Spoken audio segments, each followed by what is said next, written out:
Ladies and gentlemen, welcome back to the Shirtless Plantain Show. I'm your host, Tosin. As always, my brother Coach is alongside me. How you feeling today, man?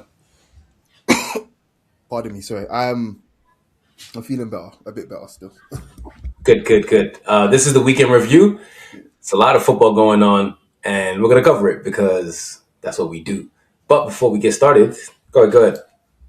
Let's like, share, subscribe, people. That's what we're supposed to do. Yeah, Um, I just want to be clear here, though. While the AFCON is on, European football is the inferior product, and we don't really care that much about it. We do, obviously, but we don't care about it that much. So we're gonna give you the weekend review of England and Serie A that was on this weekend.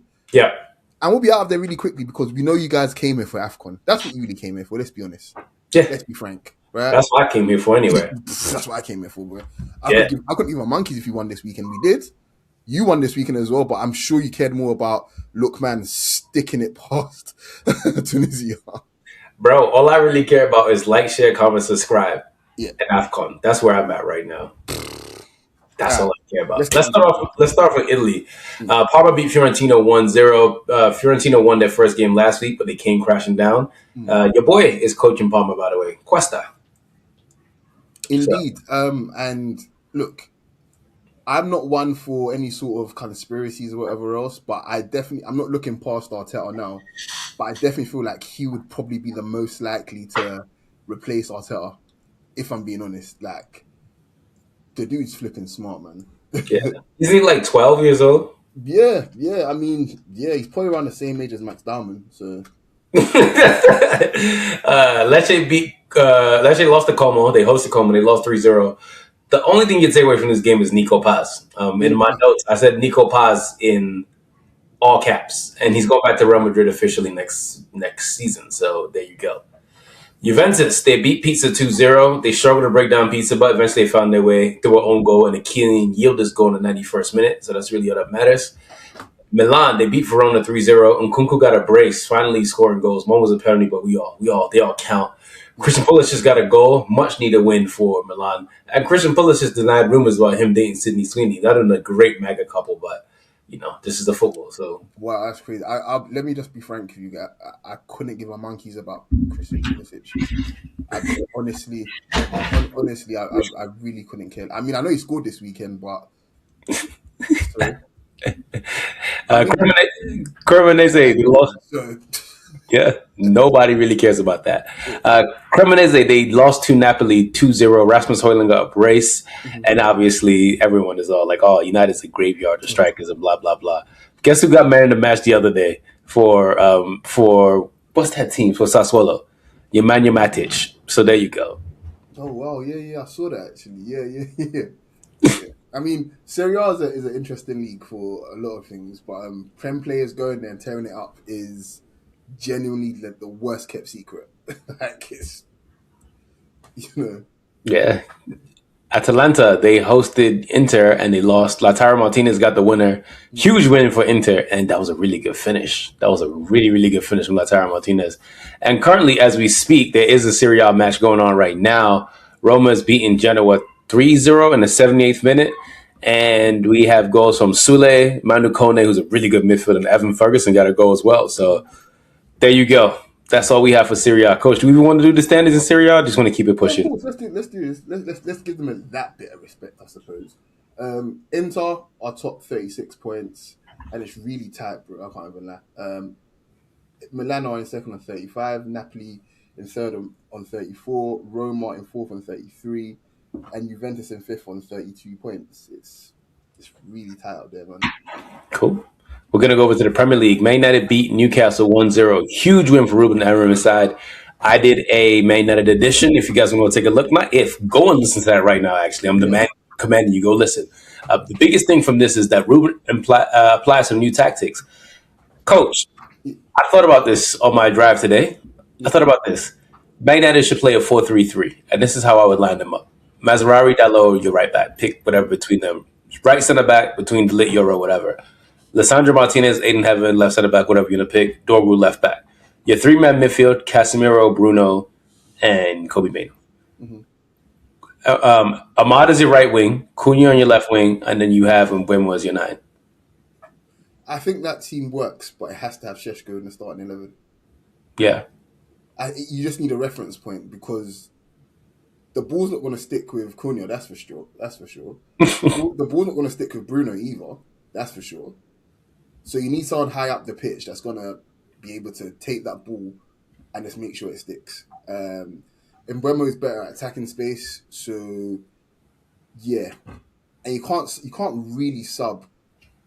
really not start Bruno for Ahmad. So Ahmad has to play. Cunha, because of the money spent on him, I suppose he has to play, but I can't lie to you, he might be one that has to be the one to be sacrificed because Ahmad and Mbeumo both need to play. Absolutely need to play. So for me, that team is fine, but Sheshko for Cunha for me. And I think we're good. We're good to go. Yeah.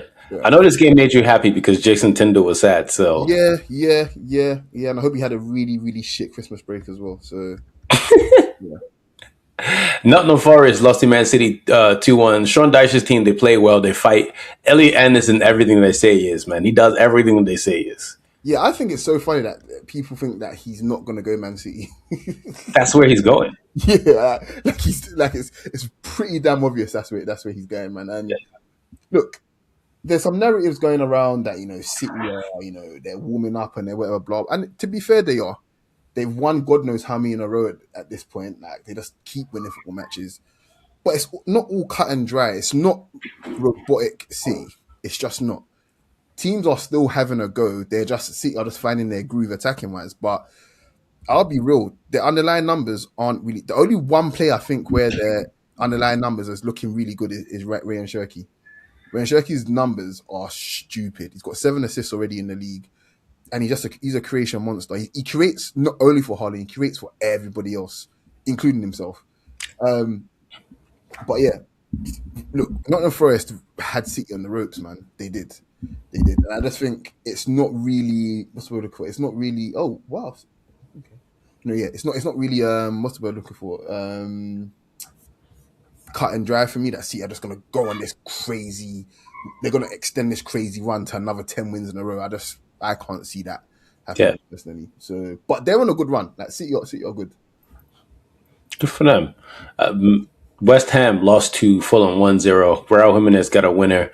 Raul Jimenez is scoring again, so we love to see that. Mm-hmm. West Ham look like one of them teams going to go down this season, I think. I mean, do you know what? Yeah, it's so funny. I'll probably just say it now, to be fair. So I was talking to this fella over the weekend, right? He works at Arsenal hospitality, right? Mm-hmm. And he also does other stadiums also. He does like West Ham as well. He's just like West. I said to him, I hate West Ham fans. He's like, trust me, I know what you mean. Like he said, even the guys that are sitting in the rich seats, he said these guys are even worse. Like than the guy sitting in the regular seats. He said these guys are just terrible.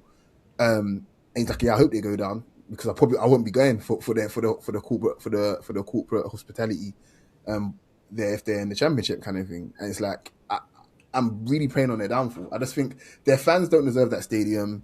Their fans barely deserve Declan Rice, to be honest. That's a shit club, and yeah, I wish them the worst. Coach said he's not blowing bubbles at your funeral. West Ham are terrible, man. Brentford. And the worst part is they're in East London and they call themselves West Ham. Twats. Brentford 4, Bournemouth 1. Kevin Schade had a perfect hat trick. Left foot, right foot, and he had a header to end it, and there was an own goal. Yeah. Do you know what? Yeah, I think out of all the football I watched this weekend, right, and I watched a lot, yeah, while I was trying not to die. Let me be really honest there. What Brentford did to Bournemouth, I think was probably the most impressive thing I saw this weekend. It was ugly. Like they beat the living daylights out of these guys, man. It was, yeah. Look, I got to give it up to Keith Andrews, man. They're eighth. Like people tip them for relegation. They're currently on the same points as Crystal Palace. This Crystal Palace that I love, by the way. Like, everyone's like, oh yeah, they're doing so well. They're in Europe. You know what I mean? They're top half of the table. Brentford are literally on the same amount of points as them, and from my estimate, they scored more goals than them. So, look, man, give it up for Keith Adrian, man. He's done his thing, man. He's like Brentford will not be going down, and who knows where the rest of the season could hold for them. Like they're a good side, man.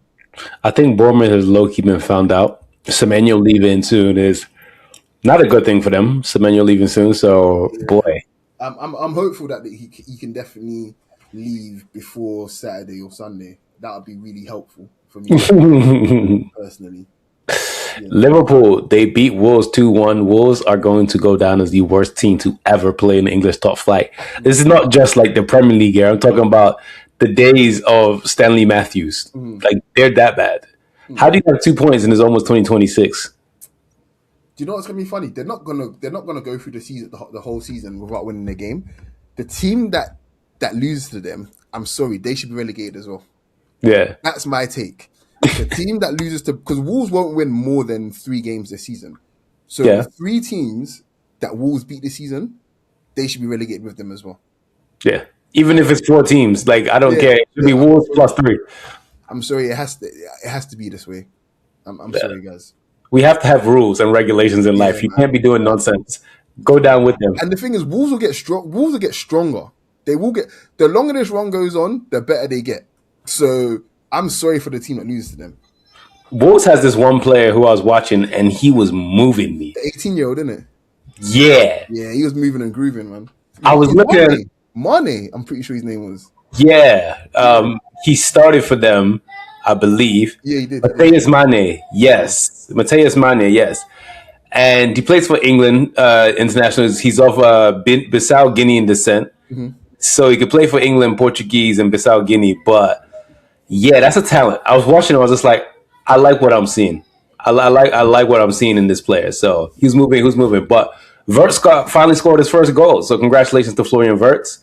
And Diogo Jota's kids were mascots this weekend. That was really nice. Really tough. There was a picture of him with Van Dijk and his kids, and with a mural of him in the background. I was like, yeah, this is absolutely class, man. But yeah, look, can we just laugh at? I know we haven't spoken about Chelsea just yet, but I just want to laugh at them now. Liverpool are above them, bro. And Liverpool have lost like 29,000 games this season. We'll get into Chelsea. Hold your horses. Don't worry, man. Didn't we tell you, Coach? Eat your vegetables. I'm sorry. Yeah, it's all good. Eat your vegetables. Fire by. We'll get there. Arsenal beat Brighton 2-1. Coach's corner is out right now, and the Arsenal pod is out. So, ladies and gentlemen, please go over there and listen to that right now. Thank you. We love you. Well, I'm telling you, go listen to that right now. My thoughts on this: Arsenal are slowly getting back to health. Kai Havertz should be back in the squad this week or maybe next week. Ben White as well. Ben White should be back. Gabriel was on the bench. He came off the bench as well, actually. Yeah. So Arsenal getting fit, Arsenal getting healthy, and this is what you want. When you don't play well and your players are hurt and you're still winning, man, stop fucking crying. Excuse my French. I literally can't wait for us to actually, because I wasn't on the Arsenal edition this week, obviously, but I just want to say I've been saying it throughout the season. I genuinely think Arsenal haven't. I think the times Arsenal have really overexerted themselves this season have probably been Brentford. Not Brentford, sorry, pardon me. Bayern. Okay. Went hell and leather physically there. I want to say... No, not even Spurs, to be honest. Not even Spurs, man. Chelsea, maybe. Put it as I'm struggling. Oh, Newcastle as well. Actually, Newcastle away. But I'm struggling to think of times where I think, oh my gosh, Arsenal are literally covering every single blade of grass, like just from the eye test. And I know that's going to change the second half of the season. And it feels like we're gearing up to just say, okay, let's empty the tank second half of the season. That's what it feels like to me. So yeah, everybody getting fitter now, and hopefully injury troubles behind them. I'm not going to say, oh yeah, we're definitely in the league and nobody can stop us kind of thing. I'm just really thinking, okay, now is the time for us to go on a run, like a serious run. Yeah. And that's health permitting. Now, if Arsenal are healthy, I just think we just go on a good run and see where we go with it, man. Yeah. Burnley, they tied 0-0 against Everton. All I have to take away from this is that Southampton ran off on a plug by selling Tyler Dibbling. That's the only thing I got to say about that. What's so funny? What's his name? David Moyes says, yeah, guys, in his post-match interview, he was like, yeah, guys, I know you guys won't be watching this match back. Like, he knew it was a pile of shit that they served up, man. And also, I have to make a serious comment about this. Yeah. Jack Grealish, he obviously didn't play, and there was rumors that he was out the night before. Mm. Whenever we tell you that we can tell that there's a certain bias when you have a certain hue, these are the things that we talk about. Yeah. Had Jack Grealish did what he did, being Marcus Rashford, being Bukayo Saka, being Leroy San, being Raheem Sterling, being any of these guys with darker hues, the conversation would be so jovial about, oh, he's just sick. So real eyes recognize real bullshit. That's all I gotta say. And I'm sick and tired of people handling a lot of these fairer skinned people in every situation in the world with kitty gloves. Jack Grealish is a grown ass man. He's close to 30 and he's still behaving like a jackass. And you guys treat it like as if it's just a footnote. It's wrong for anybody to do it. But whenever you let this bullshit happen and you continue to feed him with kitty gloves, this is why he gets away with so much nonsense that people treat like as a personality trait. Oh, he's a super jack, whatever. No, he's a jack off. Okay, Yeah. he's a genuine child. Yeah, Go ahead, I Coach. can't lie to you. I didn't even blink twice at it because I was literally like, well, number one, that's quite literally who he is. But number two, he's not even going to be scrutinized in a way that is fair. And when I say fair, I mean in a way that would be if he was black, basically. It's not going to happen. So I was asked whatever. I couldn't give two shits. AFCON's on, baby. Do you know what I mean? But you're right. You're right. It's not. It's genuinely not fair. So, Yeah, whatever, man. Now we get to the meat and potatoes of what Coach wants to talk about. Chelsea 1, Aston Villa 2. Coach, the floor is yours. oh gosh. Oh man, look. There's an account that I occasionally see on my timeline that's always mouthing off, and they're a Chelsea account. And it was so funny. A few years ago, they must have said a tweet about how is the rest of the league supposed to compete with an organization like City, where they're willing to break all the rules and pay under the table and blah blah blah. And I literally sat there dumbfounded and I think, you have some fucking nerve as a Chelsea fan or account. You have some nerve to actually complain about Man City. You literally opened the door for them. You showed them the method, bro. And they were just way better at it than you, 100 times better at it than you. So how dare you talk about, oh, it's not fair, when it's you guys that caused this bullshit, you know? So when I now see fans now be like, hold on a second, we're a big club. Chelsea are not a big club. I have to reiterate this. Chelsea are not a big club. They're just not. But we're a big club and we won this, we won that kind of thing, bro. Nobody cares. This is why nobody's talking about you spending 2 billion and still being shit. Like that's being a big club means you're consistently under the microscope. That's what it means. You could literally quite finish again. Tosin, I'm not taking United finished 16th last year, innit? 15th. 15th. United finished 15th last year, bro. Had Chelsea finished 15th last year, I promise you, nothing would have changed. Nothing, guys. Yeah. But you see, for you guys, you spend 2 billion. And then you have Garnacho and Neto as your wingers, and you have the cheek to tell us that you're a big club. Big clubs don't spend 2 billion and have Garnacho and Neto on their wings. That's what they have to show for it. They just don't. Guys. You're lucky to even be fifth. Like in my world, Chelsea would have been relegated time ago. You know. Chelsea would have been relegated when Ken Bates bought the club for £1 in the 80s. So yeah. That's all I got to say about them. Small history lesson here, but guys, if you didn't know, Abramovich was originally going to buy Tottenham. He didn't give a monkeys about Chelsea, right? Chelsea were literally saved from going into administration in the 02-03 season, I believe, right?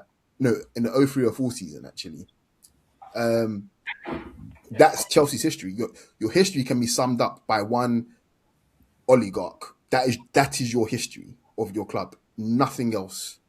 So keep quiet and just let the actual big boys do what they're doing, basically. So I always went on a long rant. I want to say this: Aston Villa looked very good in the second I'm half. feeling a monkey about them, to be fair. But yeah, you're right. You're right. You're right. First, this 11 win in a row. Oli Watkins came off the bench and did very well. Sancho actually looked really good. I have to say, Jadon Sancho actually looked really good, and he's actually going to be on a free next year. So somebody's going to get a good talented player. And Jadon Sancho, United basically said we're not triggering that contract. So Sancho looked good. Victor Lindelof, I have to put my hands up. They've made Victor Lindelof look good in that club. So shout out to Victor Lindelof for bouncing back and doing well. But I do want to add one thing. Coach talked about their wingers. Garnacho's not good, bro. And it's funny to see Chelsea fans. You remember that meme of the guy with the rope around his neck? I said first time. That's how I feel about Chelsea fans because I saw a video of him like obviously doing a drill with one of the coaches, and trust me, I've seen 100 of these drills and warm ups kind of thing. And yeah, a lot of the players are probably going at 20-30% kind of thing. But the fact that he didn't beat the coach, I just had to laugh. Because what is his move? Like, what moves does he have? Does he have any moves? yeah, he does. He doesn't. It doesn't exist. That's his move. Anyway, Sunderland won, Leeds won. Two very good teams. We finally got two good promoted teams. And let me tell you something. Both those goals are really good. The finish from Adingra was amazing, but that team play for Leeds goal, the equalizer, back to front, Every foolishness. single player touched the ball, bro. Like, boy, I'm sure at some point Lucas Radibi touched the ball and Alan Smith. yeah, honestly, yeah. Do you know what's crazy? They got man like Ethan Ampadu like joking it, bro. No disrespect to him, obviously Chelsea academy, whatever, blah blah blah. But bro, when you the Premier League is funny because what the hell is Ethan Ampadu like joking it? Like, what's that about, bro? This league is funny to me, man. And Calvin Lewin scored like last 6 or 7 or 8 games, something like that. I was just gonna say, yeah, he currently is the informed striker in the league right now. I love it. I love it. I genuinely love it. He's doing all the like striking is a really simple but hard art, and he's doing all the simple things in this current moment in his career to a really high standard, and that's why he's scoring. So Yeah, that was his 7th goal in 6 games. And no, we're old. We're not gonna make no stupid 6-7 jokes. So shut up if you're listening. That's what your brain thought. Shut up. Granit Xhaka is also, Mark Viduka went on this sort of run, just so you know. yeah. Granit Xhaka is also one of the signings of the season, ladies and gentlemen. So we want to put that on your radar. Let you know that Sir Granit always gets love, even from me, because he whooped my ass many times. So shout out to Xhaka. Crystal Palace 0, Tottenham 1. This was a very meh game, and that's all we got to add for that. Anything you want to add to that? Palace have lost their last 3 league games in a row, man. But they're fine. They're fine. They'll be fine. It's just European hangover, all of that. But look, if they finish 12th or 13th this season, who cares, bro? Who actually cares? No, I'm not saying that. It's like, who cares? Their shit. As in, literally, who cares? This is the best Palace have ever been in their history. So if they have a down season and they only finish 12th or 13th, who cares? Like, they're a fantastic side. Fantastic club. So they're losing Mark Gahey and Oliver Glasner next year. They're moving like Kai Cenat post breakup. But well, I reckon they'll be fine after. I think they'll be fine after both of them. To be honest. Yeah, they're Crystal Palace. They'll figure it out. Yeah. But can we get the standings in the Premier League, please? Let's go. Arsenal top 42 points. Man City second 40 points. Villa third on 39 points. Liverpool on 32 points in fourth. Nobody cares about Chelsea, but United are also joint fifth on 29 points in sixth. Yeah. Arsenal play Villa tomorrow or today if you guys listen to it, and you'll get a coach's corner out of me after that as well. Hopefully my voice is a little bit easier on the ear by then. But yeah, that's the Prem. United and Nigeria play on the same day. And this weekend was great for me. You know what? Yeah. United won first. Yeah. Nigeria won. And then the Ravens put hands and feet on the Packers. I went 3 for 3, bro. I had to go. I should have played the lottery on Saturday night. I don't think have I ever had. I think the most I've had is Arsenal and the Knicks in one weekend. I don't think I've ever had an Arsenal. Wait, actually, no, the Knicks did win this weekend as well, didn't they? They did, yeah. Oh yes. Fair enough. Yeah. Fair enough. Yeah. Look at us cross contaminating the podcast with other sports. Wow. Oh wow, fairs. So, ladies and gentlemen, The star of the show is here today. Mhm. The star of the show is AFCON, the greatest tournament to ever exist, the greatest tournament to ever tournament.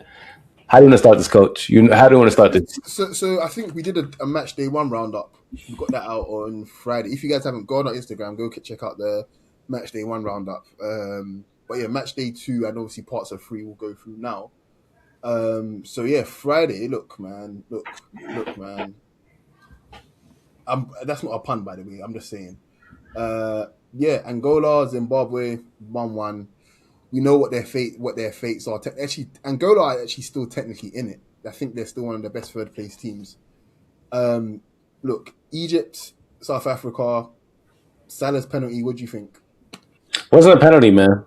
The There's been fuck. a lot of those calls. I can't even lie. There's been a few of those calls this tournament. I'm just like, I'm noticing something that I shouldn't be noticing, but I'm noticing a lot. And I don't like it. I don't like the fact that every what's it called? Every North African team has had a penalty in this tournament. well, I that wasn't the line I was going to go down, but I see, I see you. I definitely see you, and I feel you on that. I was going to say the refs to me are definitely taking a leaf out of their European brethren's book by being extra dramatic and just making VAR calls a spectacle when they don't need to be. They just don't.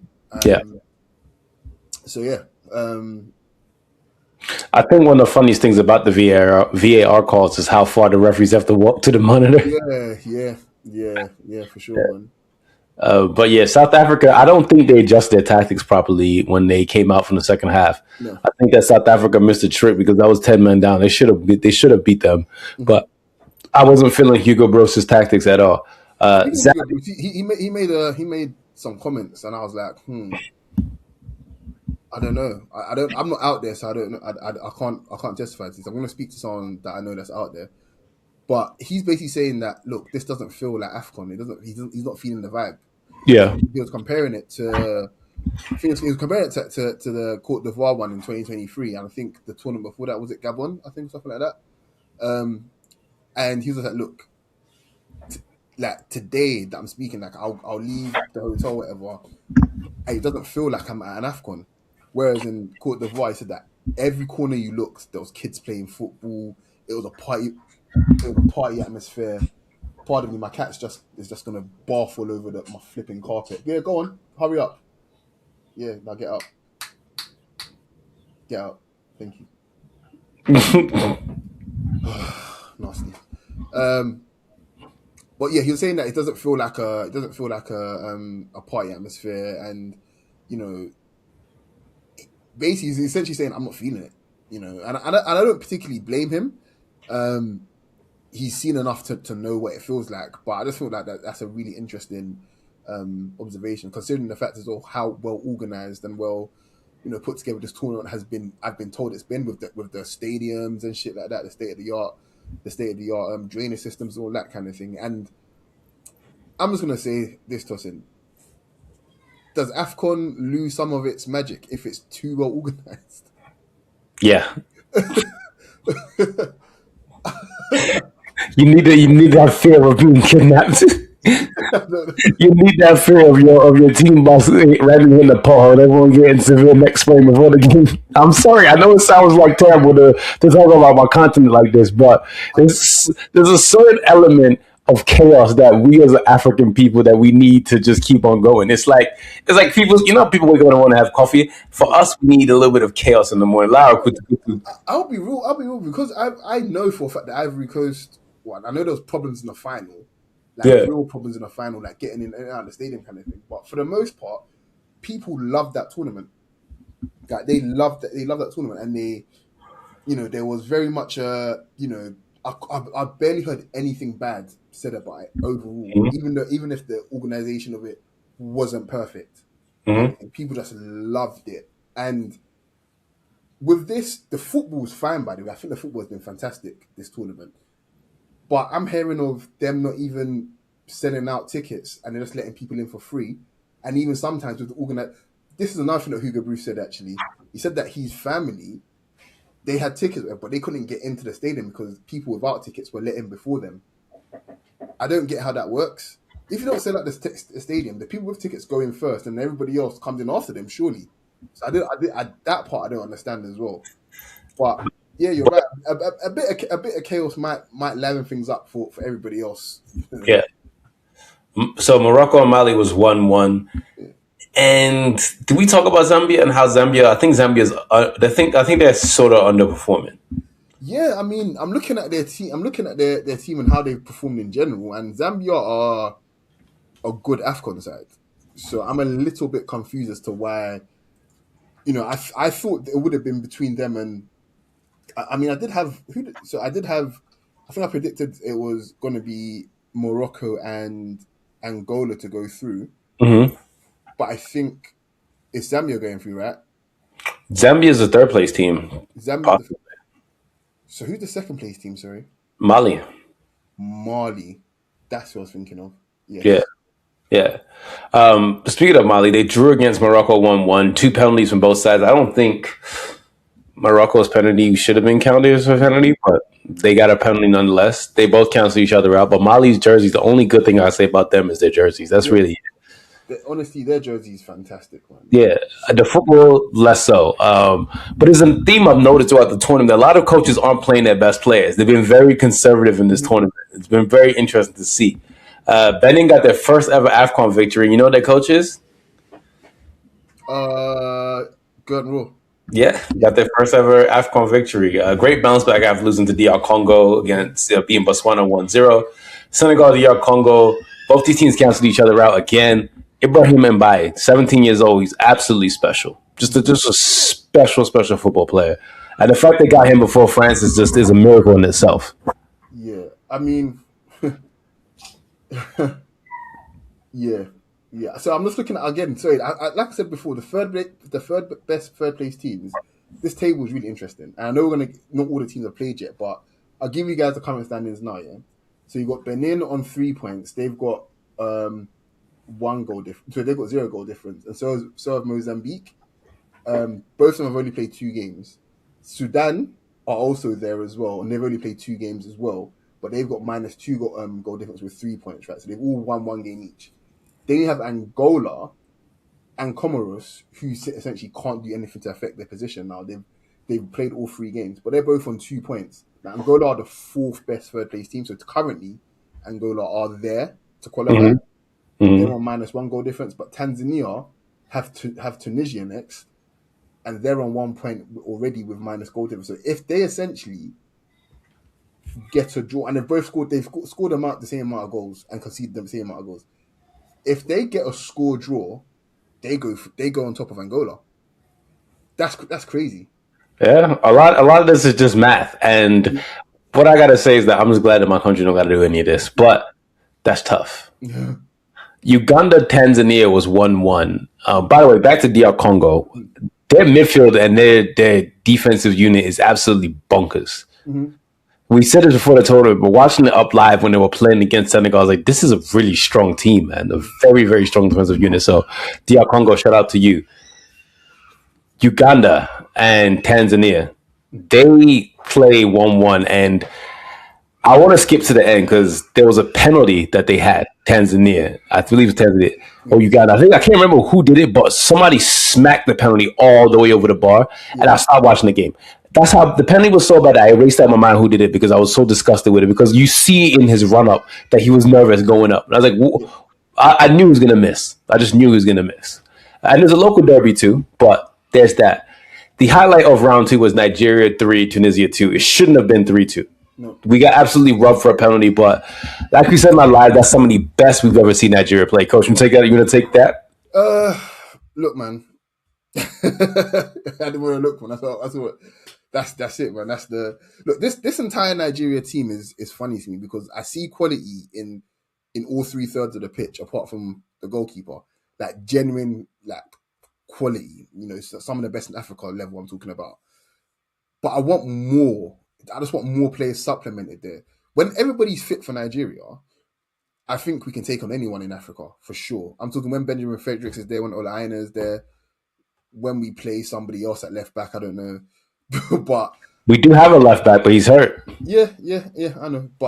Felix Agu should be our left back. But I mean, genuinely, this Nigeria team right now, I think we're leaning into what makes us good, which is our good attackers. And I have to give all the credit to Eric Sherman. I really do. I think he recognizes that this is what it is. Like Nigeria's history is built on fantastic attacking players. We've always had some good defenders, good midfielders, but when people talk about Nigeria, great Nigeria, it's always our attacking midfielders and our forwards. That's what it's been about. And you're just like, how can I get how many of these on the pitch as much as possible without completely leaving us too exposed? And you go back in that performance, and it was an arse whooping. It was an arse whooping. When our forwards are consistently getting the ball in and around the box and getting their shots off, you've done your job as a coach. Because now the final action is down to them to execute. But you've done your job as a coach if you can get your team to get the ball to their forwards and make sure they're consistently popping shots, getting headers, making them turn and face their own goal. If you're consistently doing it over 90 minutes, you've won. As a coach, you've won. Whether the players execute the final bit or not, that's not on you. But you've made sure that they consistently do it. And Nigeria just look good. I mean, the third goal I think is as Nigeria as you could get. Flair, technical ability, embarrassing someone on the way. That's Nigeria, bro. That is like that goal. Nike should use that goal as for promo, basically. That's what they should do. It was unreal, man. I lost my mind watching that third goal because I realized we are really good at football and we should be at the World Cup. This is an extremely talented Nigeria side, from Iwobi's pass to Osimhen's first touch to look when sat the defender down on purpose and said, "Oh yeah, Jokombe," and finished it with a plum. He finished it so well the defender that was on the line was frozen too. Yep. So yeah, this is really good performance Nigeria. That shouldn't have been a penalty, but it's all good. Mozambique, they beat Gabon 3-2. It ended a 16-match winless run at AFCON, so good for them. There's a player from Mozambique who is just divine. Jenny Casimo, who Yes. played for Sporting Lisbon. Yeah. He is. He's the one that we highlighted before the tournament for Mozambique, and I think Mhm. he's finally arrived for them here. yeah. Yeah. Yeah, special player. I will say for Gabon, I think that this generation has taken the bus so far. Aubameyang is 36 years old now, Mm. and Mario Lamina is not what he used to be. No. Dennis Buada, then the what's it called? The other striker that plays at LAFC, he's not all that. And I'm just watching, just like, come on, it's looking dark, man. I don't know, man. The light's gonna shut off for you guys. So yeah. We got some good results though for Sudan. They got their first ever win, 1-0 over Equatorial Guinea. We We got to got our give them flowers, man. yeah. Seriously. They're really well organized. They're very. This I said it. That Algeria game, I was like, they're giving these guys problems. Algeria don't really have any.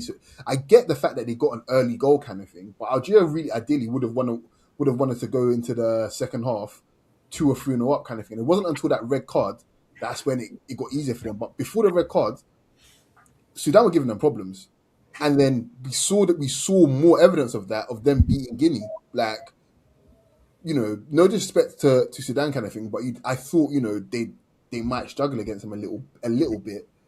But I was like, nah, actually, this Sudan team has something about them. They genuinely do, and they've got a incredible chance of qualifying. Seriously, like Mhm. I'm willing them on to qualify, bro. Like Yeah. willing them on, man. I can't even like that. And what I like about this as well, it's essentially a shootout. If they beat Burkina Faso, they go through. It's that Mhm. simple. It's that simple. So yeah, I'm rooting for them, man. Then we had Algeria beat Burkina Faso 1-0 through a Riyad Mahrez penalty. Mm. Riyad Mahrez has turned the clock back, being the provider for Algeria. It's so cool to see Lucas Zidane in the goal, and then they zoom right to his dad. Yeah, That's so yeah. cool to me. That's so cool. Ivory Coast and Cameroon was 1-1. Listen, take my glasses off here. That goal Amad Diallo scored, right? Whoever at Manchester United decided to sign Amad Diallo, may God continue to bless you and your family. Amad Diallo is very much everything you want in an African winger. He's technical, he's strong, he's fast, he can Mhm. finish, he's quick. Amad Diallo was very much everything that United thought they were going to sign, and he's shown in AFCON. He's a special football player, man. I told you my eye was on Yan Diamande, and obviously I didn't want to talk about Ahmad because I know what Ahmad is, but what Ahmad is doing at this AFCON right now, I'm like, wow, I that's a mean, hooper. we're gonna get to it because we're on Group F now, aren't we? Okay, cool. Yeah. Yeah. So I suppose let's get to it now. If we're going off the ratings, and there's only one I really disagree with, and you guys can correct me if I'm wrong, but there's only one I really disagree with here. If we're going off the ratings of the players so far, Ahmad is in the team. So let's go through the team of the group stage so far, right? Mm-hmm. And that's the Egypt goalkeeper, El Shenawi. Okay. Then right back is Kalia from Mozambique. I'm not 100% sure on that, to be fair. I actually think what's his name? Masraoui has actually been quite good, but this is the ratings. Ereng from Sudan now, however, I'm okay with that. Although I think the one of the Comoros centre backs I think has been fantastic as well. Yeah. Ben Sabaini for Algeria, the other centre back, I think he's actually been quite good. Roche from Benin is the left back. He scored their goal, by the way. Roche. Ndidi and Yusuf, right? Zaidi Yusuf, sorry, from Comoros. Okay. Those are the two midfielders. Ndidi, yes. Zaidi Yusuf, I can't lie to you, I'm swapping him for Freddie. I think Freddie has been stupendous. Freddie, I'm just sad he's 35 years old. Freddie is he's a footballer. Yeah. I could watch him play football all day. He is stupidly good. Katamo, the right winger, Lookman obviously as the 10, Ahmad as the left winger, Osimhen as the striker. Now, with Osimhen, I'm only going to object to that because he only has one goal. And look, man, if you score 2 overhead kicks in the group stage, you should be in team of the tournament automatically. You should be playing the tournament because what El Gabi's doing is foolishness. El Gabi should not be doing that. They need to jail him. He needs to be in jail, bro. Bro, I saw that he has a 3.5-minute compilation of just bicycle kicks. I mean, Dean said it in the group, but we have to give him props for making bicycle kicks boring, bro. Like, yeah, that's your ministry. I'm just gonna make bicycle kicks boring. Thumbs up, mate. Good for you, man. Because what the hell are we watching here, man? But yeah, I wouldn't have the only 2 people I'd definitely change. I'd say would be Zaidi Yusuf and Osimhen for Freddie and El Kabi, I think. Okay. To be honest, Brahim Diaz could probably get in somewhere as well, I suppose. Maybe for Kalia, and let's go for like an extra midfielder, maybe. But outside of that, yeah, I think this has been I think these are probably arguably some of the the best players, I think. So yeah. What about the match day 3 fixtures so far? Man, look, Morocco is really good. Yeah. That's all I gotta say. And then these guys are warming up Hakimi on the bench, and you're seeing Hakimi shake the stadium. Just whatever, man. Yeah. They whooped the ass. Like we said, Kabi got a bicycle kick, but Brahim Diaz is moving warm. They got Akliush coming off the bench. I'm like, come on, man. Like, this is not fair. Not actually say Ben Seguir, you mean? Ben Seguir, yes, Ben Seguir. They could have, because I think he's actually Moroccan as well, but he's already picked France. I think he's in the France. He is. France squad. In the last France squad, he actually got picked as well, senior squad. If I remember. He was. But yes. Yeah, you're bringing Ben Seguir off the bench. You're bringing Hakimi off the bench as well. Yeah, it's dark, man. You're bringing Ilyas Akamosha off the bench. You're bringing Talbi from Sunderland off the bench. Yusuf El and Sierra's coming off the bench, and then you just it's just like, come on, man. They still got Bilal El Kanous they didn't bring off the bench. Yeah. Like, come on, man. This is just obscene the amount of talent that you have. Just this foolishness. The other thing I noticed from today, the refereeing has been poor in this tournament, and I hate it because the refereeing was perfect in the last AFCON. Mali got a red card that shouldn't have been a red card. Angola and Egypt was just whatever. Egypt rotated heavily, so there's that. But South Africa was saved by the skin of their teeth. The guy from Zimbabwe who put his hand out for that penalty. Remember, I'm not sure if you saw earlier today. Did you see that? Yeah, yeah, yeah. When he gets home, they have to flog him. Like Yeah, they it have was to. going wide. It was going wide. So what was that? What was that? I will say though, I'm gonna try my best to pronounce his name properly, but Maswan Hisse, Mhm. his goal is up there with goal of the tournament contenders. He sat like two, three man down and slammed it in. The goal they scored in the 19th minute. That Yeah, yeah, after Maremi scored. yeah. Yeah. It, yeah, I'm sad some of these players are going to be going home, man, because I'm sure they could perform in the knockouts as well. But it is Oh, what for it is, man. sure. Let's preview some of these the games coming up. We got United Nigeria tomorrow. Hopefully Nigeria rotates a little bit.